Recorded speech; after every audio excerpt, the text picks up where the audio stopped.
Hi everyone, welcome back to HardReset.Info channel. Today I will show you how to switch to high suction mode on Xiaomi Dust Mine Vacuum Cleaner Pro.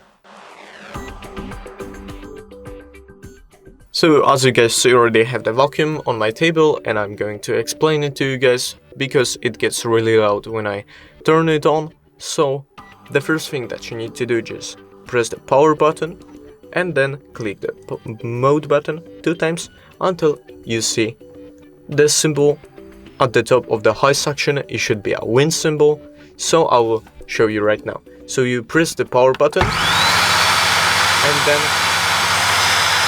as